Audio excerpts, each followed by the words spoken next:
Today we're going to talk about hybrid annuities. Do they have too many moving parts? It sounds like a flashback to maybe a previous episode. Like one last week that said, are they too complicated? Well, and then this time we talked about at the very end, Yes. all the moving parts. Now we're going to get a little bit more detail as to, well, do they have too many moving parts?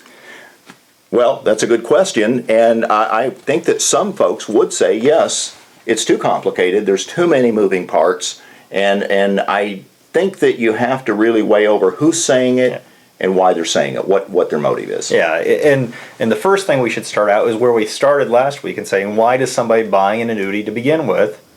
Right. It's the contractual guarantees. Right, exactly. Safety, security, predictability. Right. And that's why we like Right. the hybrid annuities, is for those contractual guarantees. Well, and the moving parts, as we discussed last week, folks, the moving parts are those things that are in addition to the contractual guarantees. Right. So those are the potential of the annuity.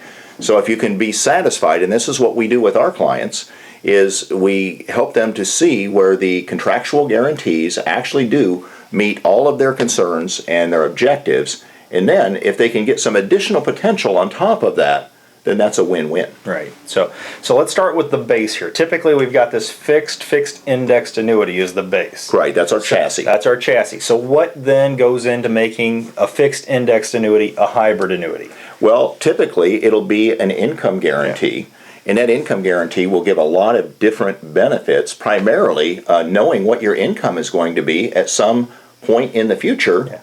That will help to offset inflation and know that you've got some type of an increasing income at some point in time. Right, and we talk about that income rider quite a bit because Yes. of what it offers. And it's one of those things that's attractive to people because they remain in majority control. Right.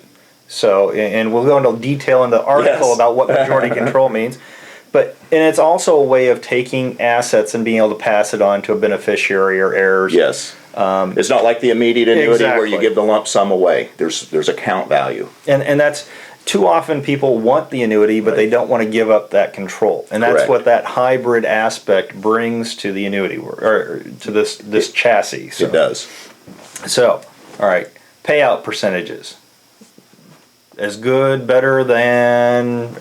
Well, payout percentages as compared to an immediate annuity, if you're starting an immediate annuity today and you're starting a hybrid annuity today, the payout percentage will typically be a little bit less. But the beauty of it is an immediate annuity pretty much has to be started within 12 months of the time that you've signed up or been approved for your immediate annuity.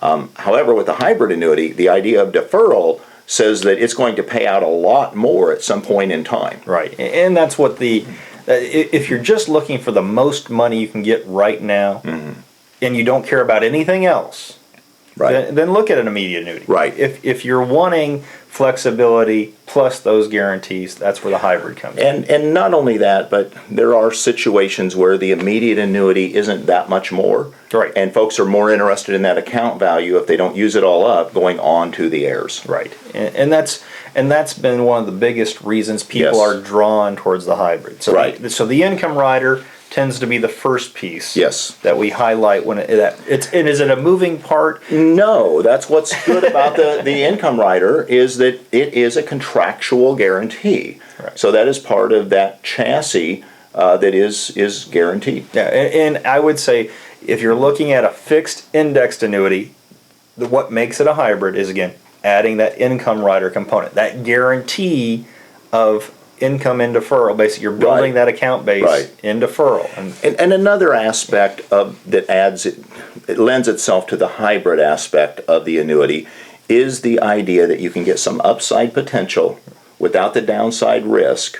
So you've got a little bit of that variable annuity flair to it with that. And that's where the confusion tends to come in. Yeah, and this is where we've talked about this before too, where we say, people will call up and we'll talk to them and say, I'm interested in a variable annuity. And in the mindset of somebody, the variable aspect is because it has the potential of having varying rates of return. Right. Some increased potential. Right. And so in this case, an indexed annuity has varying rates of potential sometimes based off of basically those indexing Right. components. So, Well, and in the early days, Eric, of index annuities and what we now call hybrid annuities a lot, they were sold and people purchased them or wanted them based on these indexes that did have all of this fluctuation and movement in them. And the reason for it was because it did protect the downside, it did give them upside. And the fact of the matter is, there have been many time periods when this type of an annuity has outperformed the stock market, but it was never intended to do that in the first place. and we'll tell you right now, if your intent is to go out there and beat the market, Don't buy one. don't buy one. That's No. not the purpose for a hybrid annuity. It's possible that you can do it, Yeah, over a period of time. but it's not the reason. It's not the purpose. Right, because what Yes. you're trying to do with a hybrid is limit your downside. Right. You're taking away that downside risk of being in the market because your principal's protected. Exactly. Yeah. Well, Eric, we're not doing a very good job of getting to our list here. I was going to say, we're going to get the second point here very soon. And it's talking about some of the moving parts that are truly involved in the indexing components. Right. So the first thing, and Dick's done an excellent job of laying out an article here. So if you haven't had enough time to watch us, you'll see below or in the Right. links Read it below, more in depth. We've got some additional details. So Yes. all right. Caps. Caps. Okay. Well, let's tie that in. Yeah, my cap's hanging right there. But let's tie the caps into, first of all, what is an index? And most of you folks understand that when we talk about an index, this could be any type of index. It could be an index. Well, let's use the popular ones: S&P, NASDAQ, Dow Jones. Now there's the Trader VIX. You could use a gold index. You can use a bond index. So any degree of creativity. Exactly. The index could be literally the temperature outside Yes. each day. Yes. I mean, it's a benchmark on which you can measure something. Right. And the most popular ones are those that are tied to the stock market. And they do buy call options on these indexes. So it's that is the purpose why we choose an index. So now, when we look at the caps, okay. Folks, if the market goes up 10% in a given year, and your cap is 3% or 4%, which is about where caps are now. Yeah. Now, that we have some exceptions where caps are higher, but somewhere in that 3-4% range, your market goes up 10%. How much are they going to get, Eric? Well, if the cap's 3%, you're going to get 3%, right? So, and that's what's the limiting factor. You have no downside risk. So if the market's down 10%. Zero, and you'll hear a lot of people talk. Zero is your hero because you don't have that backslide in case you had multiple down years. Right. So you don't have to worry about recovering from a backslide. The worst that's going to happen is you stay on that level plane. Right. And one of the things is that we didn't really touch on, which I will just drop back to it for a second here and then move on. But that is on the income rider. Yeah. Typically, that will have somewhere in the neighborhood of maybe a 7% guarantee, 6, 7. We've even seen 8% for some time periods, which was a guarantee. Right. So even though you may have a 3% cap on the indexing for your cash account, your index account could be, significantly higher. Significantly higher. And that's why that income rider is so popular because while it's in deferral, you can get those guaranteed growth periods. Right. Okay. Now, if we move into the spread. Now, I'm a big fan of the spread, and it's not peanut butter and jelly necessarily. I like spreads because with an income, with a fee, let me just kind of compare it to. Sure, with a standard fee, you have typically a percentage that's pulled out every quarter of your account, just period after period. So let's just use a round number. You're referring to the income rider. Income rider fees. Right. Okay. And you could have fees for other things, but the income rider fee, which is what makes a hybrid annuity really a hybrid, is having that income rider. Right. There's typically a fee associated. Yes. And so if that fee is 0.5%, that 0.5% is going to be pulled out on a regular interval, irregardless of whether or not you're getting a gain. Whether you had any interest earnings or not. That's correct.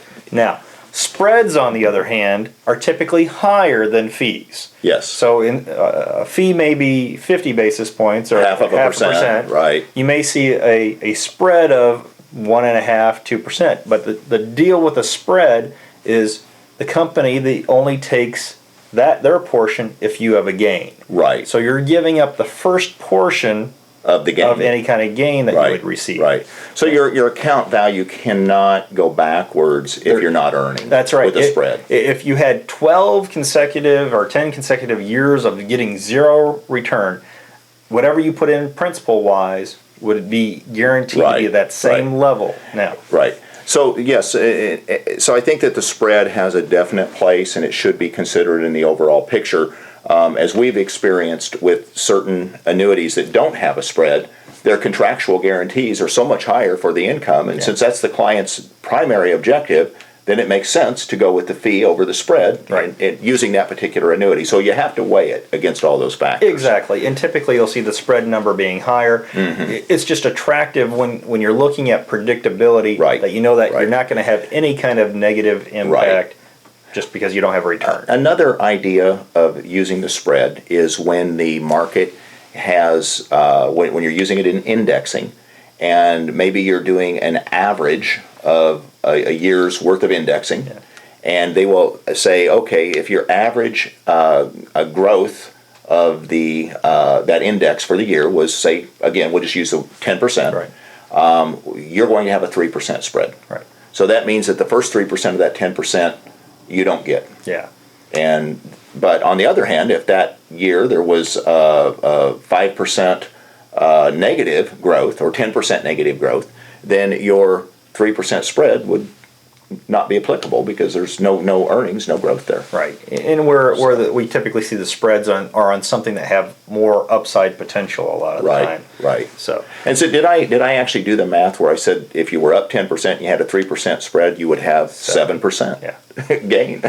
So okay, hey, let's move on and talk about participation. And that's the easiest thing in the sense of it's taking a percentage of the growth and you get a participation percentage typically. Back in the good old days, it might have been 50%. So if the gain was 10% of the market, you would get half. I was always a fan of participation, but because of the financial crisis we've been through, the Great Recession, we've seen all that pare back to where participation rates are now down around 25%.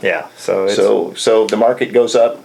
Again, let's use that 10%. It's easy to figure. So if the market goes up 10%, and I get 25%, what did I earn? 2.5%. Okay. I got my calculator in my pocket. So. You're good, Eric. Okay, and we already touched on the average a little bit and using the spread. So maybe we'll move on to the next one. And this one's very interesting. This one I see messed with a little bit. I mean, when I say messed with, I see you messed with a little bit, unfortunately, from advisors that overstate this particular strategy. It's Are we talking about the monthly sum? Monthly sum, the monthly average. So but look at the potential. It does have good potential. It just doesn't usually work out, Eric. 2% a month. Well, there's 12 months in the year. So if I get 2% each month and I add those together, that means I've got 24% potential. So if the market goes up 24%, and it does it 2% a year, I get all 24%. Is that 2% correct? 2% a month. 2% a month. A month, yeah. Keep me straight. For the whole year, I'll get 24%. So that's my potential in a given year. But what's the worst thing that can happen in that year if you're going up 2% every month? And what's the worst thing that could happen maybe in that 10th or 11th month? That's where the market loses 20% in 1 month. That couldn't wipe it all out, could it? Yes, it can. It can? There's no downside protection. Folks, that's the problem. The monthly sum and the monthly average, it has a cap on the upside, but it has no cap on the downside. So the companies have kind of figured out that, yes, there are some years where you really do capture and you get those big, big returns. And it feels good and it looks good. And there are times to actually use this strategy. And now is probably one of them, actually. It very, very well could be. And I always call it the home run versus the single. Yes.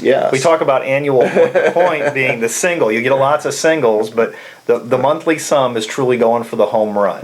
Because we have seen returns out there in the 14, 15, 18% range. But more often than not, what do we see? Zero. A big zero. So we may see a client go for 3, 4, 6 years before seeing any interest crediting to their account. And that's pretty tough for people to, now they're not going backwards. Right. Now that's, and we should qualify that. While you got no downside protection on the month within the index, that doesn't apply to the account value. The account value, the worst it's going to do again there is a 0. So even if your index finishes down on the year, what will be applied to your account is basically 0 gain. So. Okay, now we come to a very interesting one, Eric, called the blend. The blend. The blender. We put it in the blender. We'll do one of these. Okay, so here we go. Let's make this real simple. A blend is kind of like a balanced portfolio. Right. It's like you put 50% in stocks and you put 50% in bonds. Right. However, in this case, what we're doing is we're putting 50% in some popular index. It's not really going in the index, as we've discussed many times. It's using it as a measure. Yeah. So we're putting 50% in towards an index, and we're putting 50% into, and I'm just using 50%, folks. It could be 30, 40, but it all equals 100. But 50% into a fixed rate of interest. Right. So we're just saying half the account goes into a fixed rate of interest, half the account goes into stocks. Right. And then you dump them both in the blender. Right. And so, so this, exactly, and there's no cap on the 50% where the stocks are Which is what makes it attractive, typically. So you've got unlimited upside potential on the blend side. Now, they all have limiting factors. It's tricky. Because what's in that fixed rate bucket is typically, right now it's at like 1-2%. Right. So the best that 50% is going to do is that 2%. Yeah, 2% or 1.5%, right. You can get 10%, 20% over here, but it has to be then blended with that fixed rate bucket. So typically you could take, in a year where you had the market up 10%, and you had a 2% bucket, and you had a 10% bucket, and they were both equal in this case. You put it in the blender, you stir it all up, what are you going to come out with? So 6%? About 6%, yeah. Boy, you are good. Yeah. Folks, we've done the math for you on these. So when you're on this website, we've got some formulas, and we broke it down in simple terms so that you can kind of read it slowly and get a good understanding of what we're talking about. We try to give you at least a cursory idea of what to expect when you're seeing some of these terms flown about. So. Well, and we've probably, hopefully we have not, but hopefully we haven't thoroughly confused you. What we really want you to take away from this is that these are the moving parts that give you greater potential. These are not the specific reasons why, for most of you, why you would actually buy or choose to allocate to a hybrid annuity. Yeah, the fit, if you're buying for these bells and whistles, the fit's probably not right. Yeah, right. If you're buying for the base chassis and you can live with that guarantee from the income rider and from the annuity aspect into the income side or the estate planning side, whatever that need is, if this fits your need, and you can just understand that there's the potential for a little bit more extra. Well, and this is where a good advisor comes in, because they can look at the potential, they can look at what's going on in the economy in general, and folks, they can help you make a good decision on which way to go in this indexing. But even if the indexing really produced nothing, and you had good contractual guarantees, which is what you should have your sights set on,